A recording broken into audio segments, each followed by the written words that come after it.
KBC 17 का set था। 10 साल के इसित भट्ट ने जब कहा कि मुझे रूल्स मत समझाओ, वो भी किसके सामने, अमिताभ बच्चन के सामने, तो पूरा सोशल मीडिया फट पड़ा।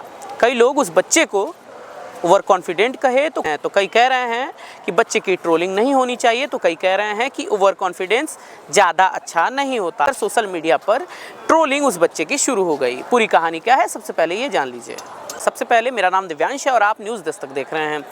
कौन बनेगा करोड़पति में एक बच्चों के लिए स्पेशल शो ऑर्गेनाइज किया गया, जिसमें कुछ बच्चों द्वारा कौन बनेगा करोड़पति में अमिताभ बच्चन जिनके सामने थे, उनके सवालों के कुछ जवाब वहां पे पूछे गए। वीडियो सोशल मीडिया पे आप देख सकते हैं। लेकिन उसी बीच गुजरात के गांधीनगर के रहने वाले इशित भट्ट की बारी आई। वो कौन बनेगा करोड़पति के सेट पे अमिताभ बच्चन के सामने थे, हॉट सीट पे थे। अचानक उनसे सवाल पूछा गया जिस पे कुछ नियम बताए जा रहे थे बिग बी के द्वारा। लेकिन जब बिग बी बोले तो उस बच्चे ने कहा कि मुझे रूल्स मत समझाओ, जिसके बाद सोशल मीडिया पर एक बहसबाजी ये शुरू हो गई कि किस तरीके से ओवर कॉन्फिडेंट बच्चे हैं। कुछ लोग लिखने लगे कि बच्चे ओवर कॉन्फिडेंट तो हो रहे हैं, लेकिन कहीं ना कहीं उन्हें विनम्र और सभ्य रहना चाहिए। तो कई ये भी लिखने लगे कि बिग बी की जगह अगर मैं होता तो मैं 2-4 थप्पड़ उस बच्चे को मार देता। कई सोशल मीडिया पर ये तक लिख रहे हैं कि बच्चे पर क्या असर पड़ा है। तो कई ये कह रहे हैं कि इतनी ट्रोलिंग अच्छी नहीं है। ये तमाम सी चीज़ें सोशल मीडिया पर आज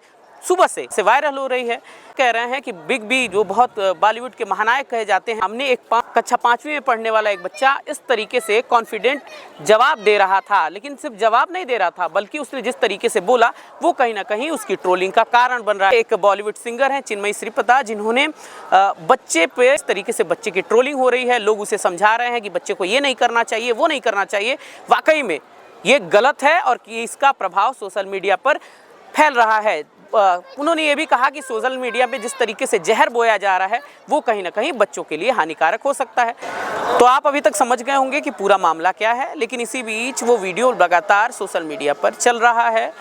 उस वीडियो में एक बात और भी ध्यान देने वाली बात होगी कि जिस तरीके से जिस तरह से इशित भट्ट का आत्मविश्वास था, लेकिन वो मात्र 4 सवाल में ही अटक गया। और जब उस पर रामायण के सवाल पूछे गए तो वो कहीं ना कहीं जवाब नहीं दे पाया। इतना ओवर कॉन्फिडेंट बच्चा क्या वाकई में सही हो सकता है? सोशल मीडिया पर इसे लेकर तमाम सी राय लिखी जा रही है। कई लोग लिख रहे हैं कि वाकई में बच्चों को संस्कार आने चाहिए। कई लोग इसके लिए माता पिता को जिम्मेदार मान रहे हैं। तो कई इसके पीछे लोगों को ही लिख रहे हैं कि आप सोशल मीडिया पर ऐसी ट्रोलिंग मत करें। जिस तरीके से उसकी ट्रोलिंग हो रही है, क्या वो सही है? सोशल मीडिया पर इतना ज़्यादा वायरल हो चुका है कि लोग अलग अलग राय रख रहे हैं।